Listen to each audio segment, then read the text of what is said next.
নমস্কার। আবার আপনাদের কাছে আসছি একটা দারুণ মনে করো সিদ্ধি। এটা হচ্ছে গণেশ সিদ্ধি।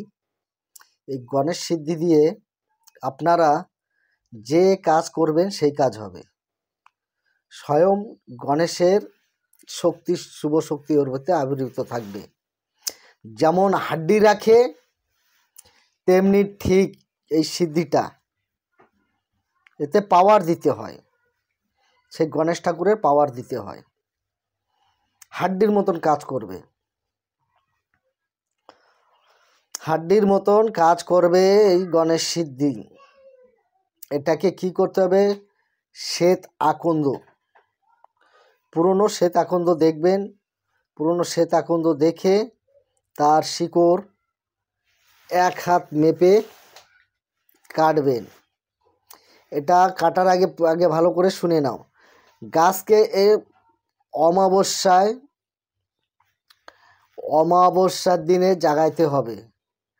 প্রথমে সেই গাছের ওইখানে পান সুপারি 1 টাকা দিয়ে 3 দিন আগের থেকে নিমন্ত্রণ করে আসবেন, আমি তোমাকে অমুক দিন নিতে আসবো, যেই কাজে নিয়ে যাব সেই কাজ যেন সিদ্ধিলাভ হয় বা সেই সিদ্ধিলাভ পাই। এইভাবে বলে কন্টিনিউ পরপর 3 দিন সেই শেখ আকন্দর গাছে এই একই কথা বলতে হবে। ধূপকাঠি জ্বালিয়ে ওর ইয়েতে ঘটিতে করে জল নিয়ে সে করে জল ঢালবে। জল ঢালার দিনে, অমাবস্যার দিনে সেই গাছটিকে, গাছ জাগ্রত মানে তোলার যে নিয়ম, সেই মন্ত্র দিয়ে গাছটাকে তুলে নিয়ে আসবে। 1 হাত পরিমাণ শেকড় লাগবে। সেই শেকড় এনে আপনার ঠাকুরের আসনে রেখে তাকে সুন্দর করে পঞ্চগব্য দিয়ে ধুতে হবে। ঘি, মধু, দুধ, দই, গঙ্গা জল, এটা দিয়ে পঞ্চগব্য বানিয়ে সেই শেকড়টাকে 1 হাত মেপে কেটে সেটাকে আসনে বসাইতে হবে। বসায় তাকে শুভ চিহ্ন মানে প্রতীক চিহ্ন যেটা থাকে সেই চিহ্নটি 3টে বসাবে, দিয়ে ধূপকাঠি জ্বালাবে। জ্বালিয়ে ভিডিওর মধ্যে যে মন্ত্র দেওয়া হবে এই মন্ত্র কন্টিনিউ তোমাকে 3টে অমাবস্যা চালিয়ে যেতে হবে। মন্ত্র বলতে হবে, সেখানে ফু দিতে হবে, মন্ত্র বলতে হবে, ফু দিতে হবে। 3 অমাবস্যা যদি তুমি করতে পারো তাহলে ওর মধ্যে স্বয়ং গণেশ ঠাকুর আবির্ভূত হবে এবং তোমার কানে কানে সব কিছু বলে দিবে কি হচ্ছে কি না হচ্ছে।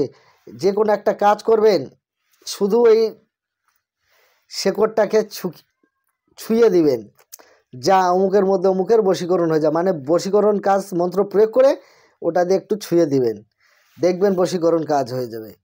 কেউ অসুস্থ হয়ে গেছে, ছুঁয়ে দিয়ে মন্ত্র মারে ফুঁক দিলেন, কিলিং, এর ভেতরে সেই শক্তি থাকে বা শক্তি আবির্ভূত হয়। এত সুন্দর পাওয়ারফুল কি বলবো। কষ্ট করে আপনারা করে নেন। যারা মনে হয় সাধনায় সফল হতে পারেন না, কিন্তু এটাতে সফল হয়ে যাবেন।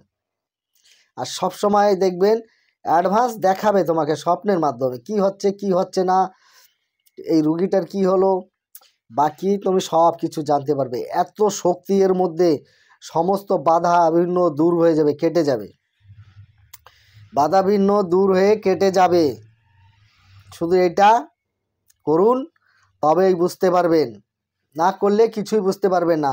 আরেকটি কথা বলতেছি, যারা গুপ্তধনের মেটালিয়ান মেশিন কিনেছেন বা গুপ্তধনের পেছনে ছুটতেছেন, এখনে শক্তি নাশ তেল বেরিয়ে গেছে।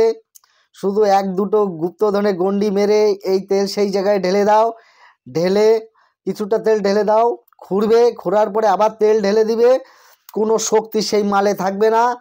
তখন মালটা হাতে ধরতে পারবে, আর না হলে মাল তুমি যতই গন্ডি দিয়েছ সেই মাল নিচে নেমে যাচ্ছে, মানে শক্তি আছে দেখে নেমে যায়, সেই শক্তি থাকবে না, মাল আর নামবে না, মাল আপন ইচ্ছা ওয়াসে উঠাই নিয়ে আসতে পারবে। যারা তন্ত্র মন্ত্র জানেন তারা তো গন্ডি দিবেনই, আর যারা মোটামুটি মেটাল মেশিন কিনেছেন, চেক করছেন যে এখানে আছে, ওনারাও এই কাজ করতে পারবে, কোনো সমস্যা নেই। আর এই তেল নেওয়ার জন্য আমার সঙ্গে যোগাযোগ করবেন। আগে তো জিন তেল, মানিক তেল, জিন পাউডার এই সমস্ত মেডিসিন লাগতো 4-5টা, এখন আর প্রয়োজন নেই, আর অত খরচাও নেই। এখন সীমিত খরচার মধ্যে আরামসে গুপ্তধনের মাল তুলতে পারবে। বা পিলার, আরপি, সে আরপিও তোলা যায়, শক্তি থাকে না। এই তেল দিলে পরে সেখান থেকে শক্তি পালিয়ে যায়, ভেগে যায় ভেগে যায়। আর অফারের বইগুলি এখনও চলছে, নিতে পারেন।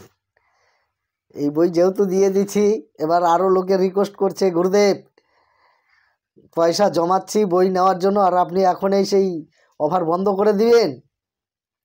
কিছু কিছু লোকের এই পরিস্থিতি চলছে, যাতে সবাই নিতে পারে। আর আমিও চাই যেগুলো তান্ত্রিক আমার এই বই ঘরে ঘরে পৌঁছাক, সবাই এই বই দিয়ে কাজ করুক। লোকের বিশ্বাস উঠে গেছে ধোকা খেয়ে খেয়ে, লোকের বিশ্বাস উঠে গেছে ধোকা খেয়ে, মন্ত্রে কাজ হচ্ছে না। তো মানুষ তন্ত্রমন্ত্র জিনিসটাকে বিশ্বাস করছে না এখন, ধোকা খেয়ে খেয়ে ইউটিউব চ্যানেল দেখে। সবাই তো সঠিক মন্ত্র দেয় না, বেশিরভাগ তো ভুয়ো বাজারে কিনা বইয়ের মন্ত্র। আর এটা স্বয়ং সিদ্ধি মন্ত্র, দেখে দেখে পড়লেই ফুঁক দিলে কাজ, তোমাকে জপ করে সিদ্ধি করতে হবে না। তো আপনারা ভালো থাকুন, সুস্থ থাকুন, নমস্কার।